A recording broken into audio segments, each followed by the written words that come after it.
Shalom family, how are you guys doing? I have a message and I'm going to title this message To and Fro. All right, family? Now, you're going to know exactly what we're talking about as we go over these scriptures. Grab a pen, grab a paper, and let's write these down. First scripture is going to be Ephesians chapter 4, verses 14. And this is what it reads. It says, that we henceforth be no more children, tossed to and fro, and carried about with every wind of doctrine, by the sleight of men, and cunning craftiness, whereby they lie and wait to deceive. Furthermore, it says, but speaking the truth in love, we may grow up into him in all things, which is the head, even Mashiach. So family, we have all heard this before, what I'm about to say, that we must test all things and to study to show ourselves approved. There is a lot of deceptive teachings that are going on. And I'm not talking about worldly teachings. We already know that those in the world have deceptions or delusions and illusions that they think is the truth. But I'm referring to that the people that are even within our communities. It doesn't mean that they're intentionally doing it, but there is a lot of just deception, a lot of bias, a lot of opinionated heresies and these different types of things. And that this is why Yahuwah tells us, don't allow ourselves to be tossed to and fro. We have to make sure that we are grounded in the truth. Okay? Sometimes, I don't know if you guys ever felt like this, but sometimes you might feel stuck in certain areas. And when I think about that, I try to make things more tangible to understand. And just think about being like someone that's nutritionally deficient in something, right? Sometimes we are not performing spiritually 100% because we are underdeveloped in some type of way, right? And then what happens is we have to supplement. But what are we supplementing with? We're not supposed to go to and fro looking for something to supplement, but we have to go to Yahusha, right? We have to let the Ruach HaKodesh give us what we need to have in order to operate efficiently within the body of Mashiach. And sometimes when you go to and fro and, you encounter these false or counterfeit doctrines that are not of the truth completely, but have some truth mixed in with a lot of other things. And this is the doctrines Yahuwah asks us to avoid because they don't address the true issues that we may have when it comes to our wisdom and understanding with certain things. We are called to unify, but when it comes to studying, although we can study in groups and do things together in that type of way, it is important that we do our own one-on-one studying with the Ruach HaKodesh so that we are not susceptible to be tossed to and fro. Okay, so avoid being easily influenced or manipulated, family. Sometimes, the enemy can be crafty and he can work through people around us. If you're not careful, people can say things that they sound like the truth, they sound harmless, but when you think about it, it is a fiery dart that can really hurt you spiritually. And so try to get in the habit of reflecting on things that are said to you, but not so much where you're putting it in your forefront mind, but taking it to the Father and asking him to decipher that if the words or the teachings that were shared or said comes from him, so that we're able to not get led astray, family. All right? So when you are easily influenced, that means you can be easily manipulated by the enemy and his doctrines, right? He has a whole bunch of religions and different types of beliefs out there.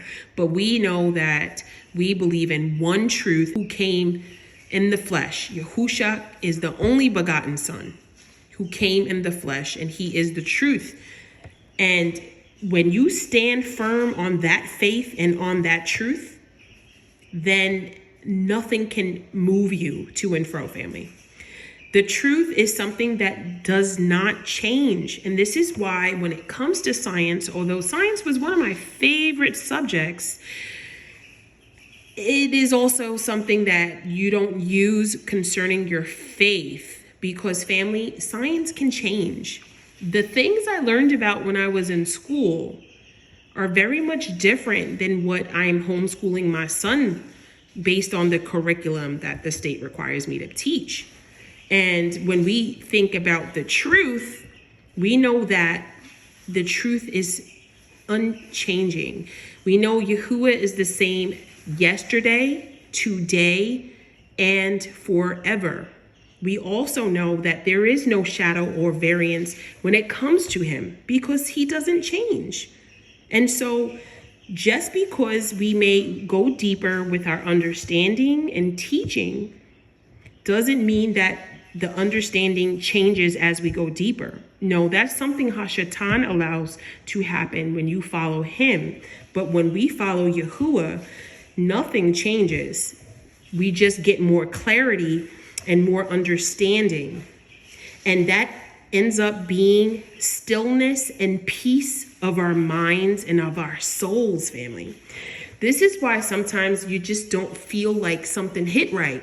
You can be in church all your life and still feel not at peace with certain things. And sometimes it's not even something you can explain, but spiritually you are dry because you have not had that good food, the truth.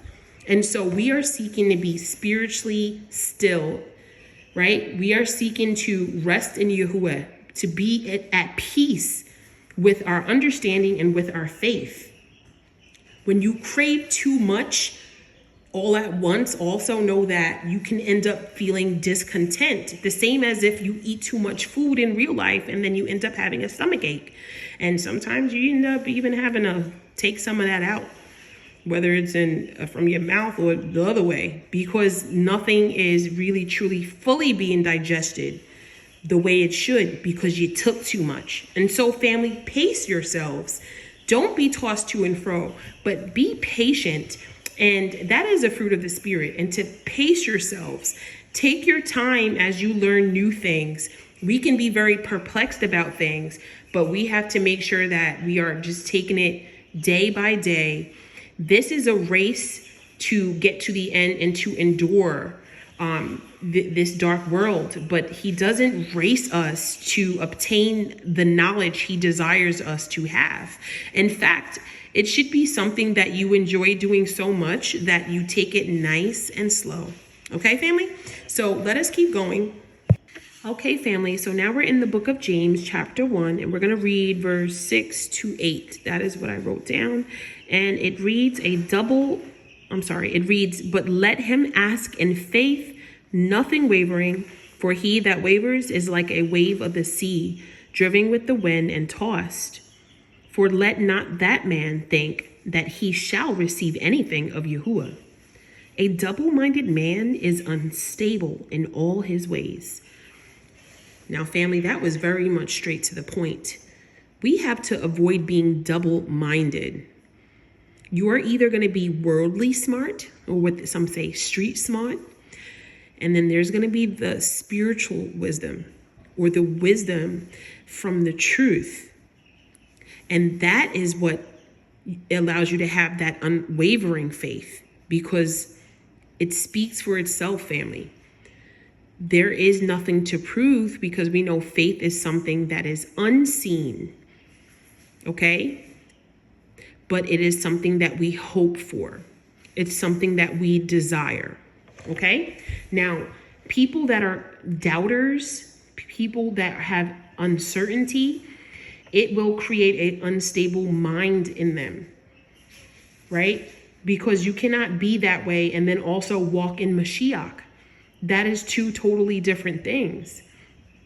People that follow the world, they have some uncertainties and they have a lot of doubt. They have a lot of hypothesis and different, you know, options, we can say. Usually when I was in science class, they used to do like they had a control, something that didn't change, and then they had the tests, and you'll have like a placebo and different things. But family, when it comes to the truth, there is only one path. It's narrow, but it leads to life. There is no other way, no other outcome that you can take besides the way that leads to destruction. Destruction has several different ways. And so you might doubt taking that way. You might have some doubts if you're on one wrong path, and then the enemy might lead you to another path you might try out and think is right and still wrong. And now you're double-minded, because instead of following the truth, you got tossed to and fro, right? You got blown in the wind like a wave, the waves of the sea. And that can feel very drowning, okay? So know that you can't be loyal to Yahuwah and then loyal to the world at the same time. You have to pick a side. There is only one wise way to choose, and that is Yahuwah. Now, the enemy, he has a double mind. He's the one that wanted to serve the kingdom of lights and venture off to also seek out the chaotic kingdom of darkness at the same time. In fact, I read all about that in the book of Melchizedek. We at chapter, I believe this is chapter 1, family, and page 16. And let's read here. It says, before creating the universe, Yahuwah had already foreseen the possibility of a rebellion. The risk of granting freedom to creatures was immense, but without this gift, life would be meaningless. Yahuwah did not want to rule over robots, programmed to only do his will. See, that's something that Hashatan does, right, family? Isn't he using vessels to create AI to rule over them because he desires worship? Think about that. Let us continue. It says, he, meaning Yahuwah, he wanted obedience. That was the result of recognition and love. So he decided to take a big risk. While Lucifer desired to continue the search of the meaning of darkness, he did not intend to leave the light. So family, Lucifer, he thought that he can keep one of his foot over in the light with Yahuwah, and the other foot he thought he can venture out into darkness. Oh, but Yahuwah is very clear when he says that light and darkness cannot mix. It says Lucifer, he strove to achieve a combination of good and evil, hoping that in the realm of the eternal, they could coexist separately. And family, this is why we have to avoid being tossed to and fro, because having that type of desire or lack of discernment, it looks like attributes that belong to Lucifer, because he is someone that desired to entangle and mix and go to and fro with different things. Some people might think that that is a sign of being spontaneous and smart and all these things. But when you understand or understand that we are inside of a world that it can become very dangerous when we do things that way, it is better off staying right where Yahuwah desires you to be to avoid getting hurt. Okay, family? But there is something we're going to talk about, those who are lost and hurt. Let us continue with this. Faith is something that seals us, family. Now, I'm not talking about the seals that, happen to be put in our hearts and minds that Yahuwah tells us about in the book of Hebrews. We discussed this the other day. However, it has a lot to do with it, because without the Torah or without faith, how can you love the Torah? You have to have received, and you have to know and to love the Torah. That is your faith. And so faith seals us. And Doubters, they don't have faith, because if they did, they wouldn't have uncertainty to go to and fro all over the place, right? So let us just continue with this, knowing that when we ask for wisdom, that is something we can pray for. It is something also that is freely given to us, when we're born, or the type of person we are. Some people just naturally have it, but we can ask and receive gifts that we need, or that we feel that would help us on our walk. And if it's Yahuwah's will, he will give it to us, family. Now, let us go into the next scripture. This is going to be Psalms 107, verses 27 to 28, family. Okay, Telehim 107, 27 and 28 reads, "They reel to and fro and stagger like a drunken man and are at their wits' end."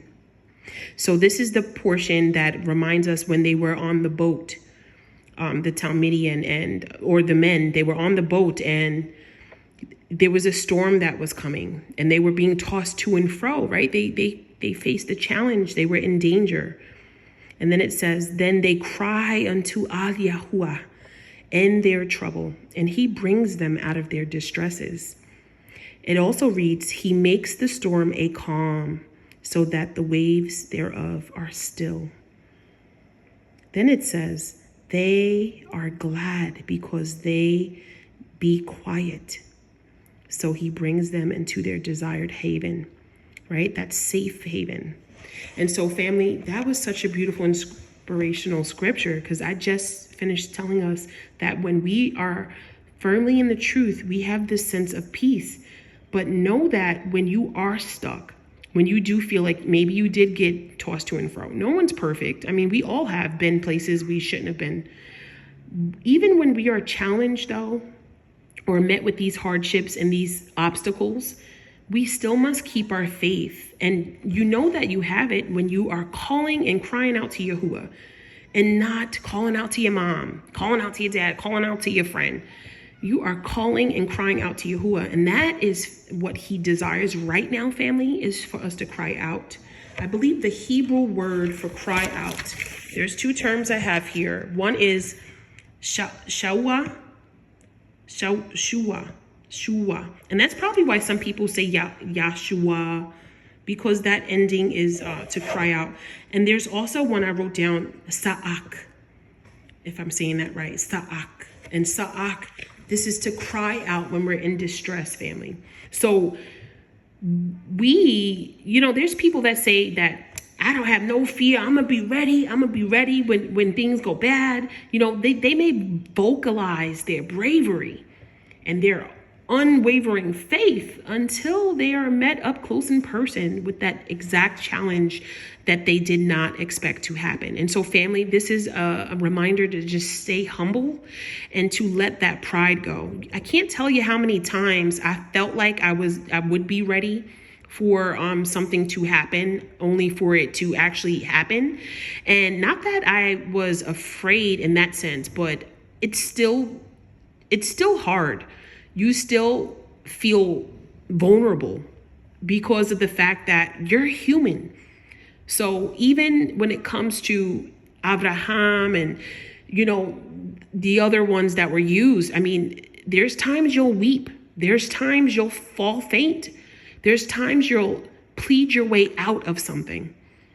That doesn't mean that you don't have faith, but what it means is that you have feelings. And I'm not going to say don't have feelings when you're in the truth, because love is a feeling. It's an emotion that we're required to have. I mean, Yahuwah himself has love, but we can't walk around in pride. And then when we're faced with unexpected challenges, now, it's like all that you have said out of your mouth, and then you do the exact opposite. Don't get tossed to and fro. Be who you are. Desire Yahuwah to be able to save you out of your troubles, is what I'm trying to say. because we are all susceptible to challenges. We are all susceptible to struggles when we follow Yahusha. Okay, we are called to pick up that stake. This is not an easy walk. And a lot of pride runs through our community, and it has to stop. So if you notice, I've gotten a little transparent when it comes to certain personal testimonies, because I know that is going to help somebody somewhere add to their faith, especially concerning healing, family.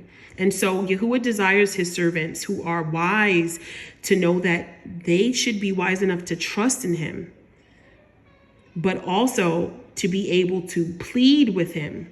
Okay, righteous ones are who sacrifice not with burnt offerings, but with a broken ruach spirit and a contrite heart. And we know that Yahuwah hears prayers of distress, right? It is pleasing to him. He is eager and always so swift with seeking to deliver he or her from their troubles, family. It says that. It says he will honor them. And it says in Psalms 91, he says, he will do, if you call upon him, he will answer him. And it says, I will deliver him, and I will honor him. And with long life, I will satisfy him and show him my what? Salvation, Yeshua. And Yeshua is being delivered. It's being saved. And so when we know that he will deliver us when we're in trouble and everything else, he's going to be there for us. There's no need for us to allow ourselves to be tossed around to and fro. We need to stand firm, be like those trees that you see outside your windows and doors that stand strong. Every year they're still standing there, and nothing has taken them out. You know, they are always there, just constantly growing and showing us how to praise Yahuwah, outstretched towards the Shemaims. All right, family, we are Shemitic. We are the sons and daughters of Sham, or Shem, whatever you want to say. But when you look at that the root word Sham, that comes from Shemaim. We are children of the Most High that created the heavens. We are children of the heavens. We are Shemitic, and we are called to cry out and to worship and to praise Yahuwah. That is the whole duty of man, to fear him and to keep his commandments. So please avoid being tossed to and fro during these days, because this is a call to just stand firm. Don't be deceived. Test all things. I know this sounds very cliche, but I'm sorry. We have to be reminded of this, because the scriptures tell us that this is what happens during these days we're in. There's going to be a lot of being tossed to and fro when it comes to any wind of doctrine there is. There is a scripture, however, and this is a different context. Know that, anyone born of Yahuwah, Elohim, will be like the wind, blowing wherever he allows them to. That is not the same thing we're talking about, though. We're talking about being tossed to and fro with false doctrine, sitting at many different tables, a different table each and every day, eating all types of different foods, but not truly being nourished, because you're not eating of the food of Yahuwah. You're not eating that manna, that bread that he gives us through his Ruach HaKodesh. Okay, family? So I hope this was a blessing to hear. Yahuwah willing, everyone will be safe and sound and have peace. And I pray that everyone is doing well. Keep enduring, keep praying, keep crying out, okay? Sa'ak, shua, whatever you want to do. But definitely lift up your voices for Yahuwah, because he is more than pleased to deliver us from our troubles. Even if it's a troubled heart or mind, he is there for that. Okay, family? Shalom. I love you all.